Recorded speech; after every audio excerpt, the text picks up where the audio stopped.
Hola, este es el trabajo final de la asignatura Técnicas de Inteligencia Artificial titulado Resolución del problema de las cartas mediante técnicas metaheurísticas. Para empezar, haré una breve descripción del problema para explicar en qué consiste. Posteriormente se describirá el método aplicado para resolver este problema. Luego, para cada metaheurística empleada, se explicará el diseño, la implementación y la evaluación del algoritmo realizado. Finalmente, se compararán ambas técnicas y se harán unas conclusiones finales. Bien, el problema de las cartas consiste en separar en dos pilas una baraja de 10 cartas del mismo palo, numeradas del 1 al 10 sin repeticiones.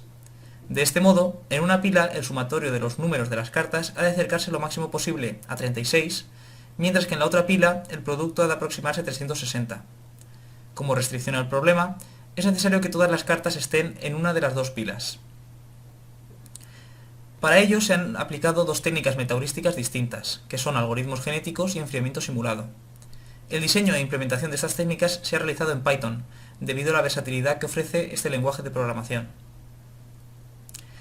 Para el algoritmo genético se ha implementado un método con 4 parámetros de entrada, que son maxiter, que establece el número de iteraciones máximas que ha de realizar nuestro algoritmo, pobini, que establece el número de individuos que forman la población inicial, probcruce, que determina el porcentaje de la población que será seleccionada para el cruce, y probmutación, que determina el porcentaje de la nueva generación que será seleccionada para la mutación.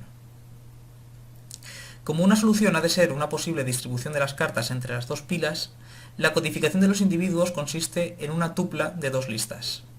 La función de evaluación que hemos determinado es una fitness f de xy, donde x es la suma de la primera pila de las cartas e y el producto del segundo. Así, nuestra función se define de esta manera. Para crear la población inicial, el algoritmo toma el valor de popini, que se le pasa como argumento, y así sabe cuántos individuos la formarán. Por una parte, para guardar esta primera población se hace uso de una lista de tuplas donde vamos almacenando las posibles soluciones.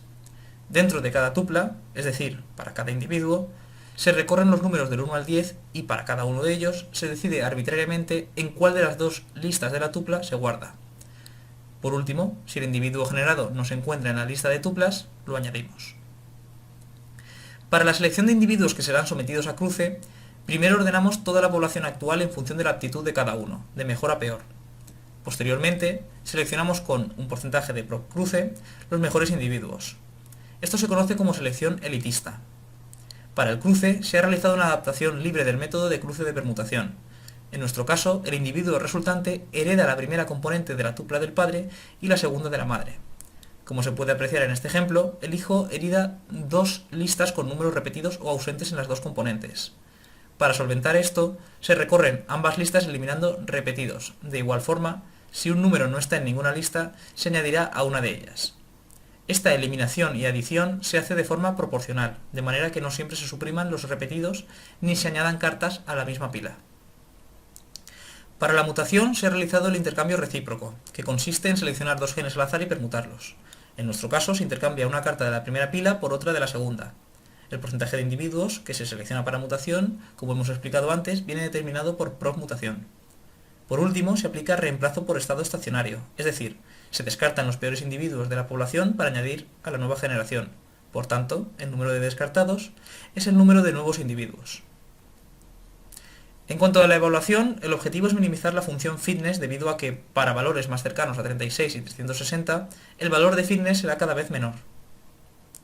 El tiempo de cómputo de nuestro algoritmo depende de los parámetros que, según su valor, harán que el algoritmo termine antes o después de lo previsto.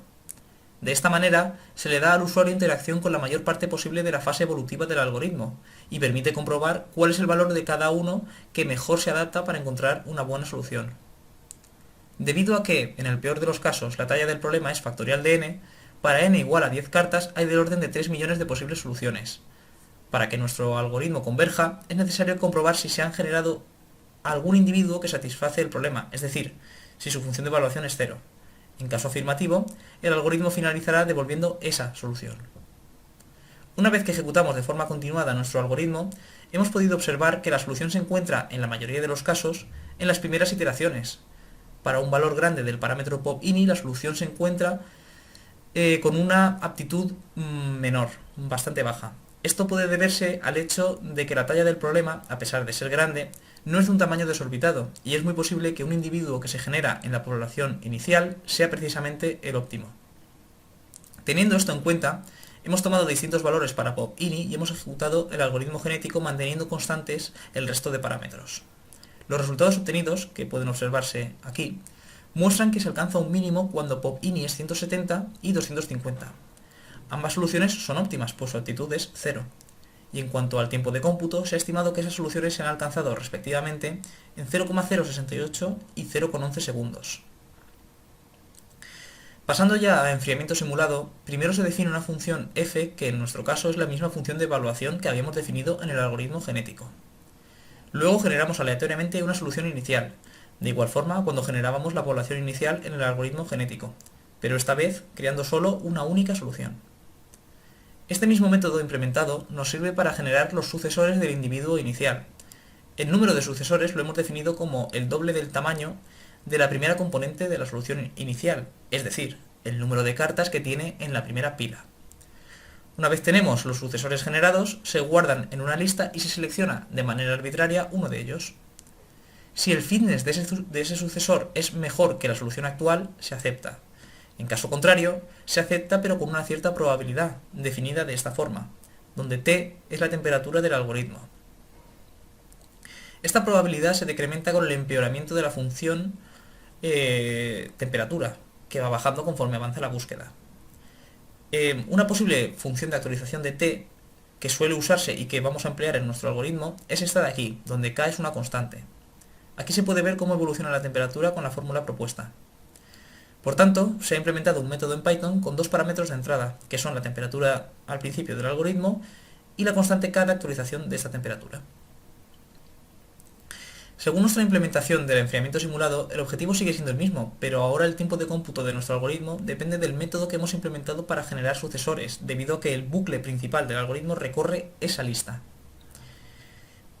Para la convergencia se ha de cumplir una de dos condiciones, o bien que se realicen un número máximo de iteraciones, que en nuestro caso las hemos establecido a 5000, o bien que la solución actual sea óptima, es decir, en nuestro problema que su aptitud sea 0. Por otra parte, en la evaluación del enfriamiento simulado, se ha realizado una comparativa con distintos valores de los parámetros. Los resultados obtenidos pueden observarse aquí, y a la vista de estos se aprecia que hay un mínimo con t igual a 10.000 y k igual a 1. Además, esta solución es óptima, pues su aptitud es 0. En cuanto a tiempo de cómputo, se ha estimado que esa solución se ha alcanzado en 0,029 segundos.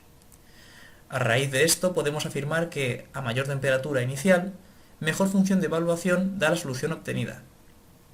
Esto se debe a que hay una mayor dispersión de los datos, por lo que hay más posibilidades de alcanzar un óptimo local mejor a cada iteración. Observando lo expuesto anteriormente, podemos extraer varias conclusiones. En primer lugar, se han implementado dos programas en Python para solucionar el problema de las cartas mediante las técnicas metaheurísticas de enfriamiento simulado y algoritmos genéticos. Durante el desarrollo y evaluación de las soluciones, se ha observado que la implementación de los algoritmos es sencilla, mientras que el ajuste de los parámetros es bastante tedioso y a la hora de encontrar una mejor solución es el paso definitivo. Por otra parte, se ha observado que en nuestro caso particular, los algoritmos genéticos han sido capaces de obtener mejores resultados, y en algunos casos varias soluciones óptimas, sobre todo con un valor alto del parámetro de la población inicial. Además, un aspecto interesante a destacar es la velocidad con la que ambos algoritmos son capaces de obtener una solución factible, con un buen resultado en la función objetivo. Por último, recalcar que este trabajo ha permitido obtener una idea más amplia de las técnicas metaheurísticas, tanto evolutivas como iterativas. Y con esto finalizo la presentación.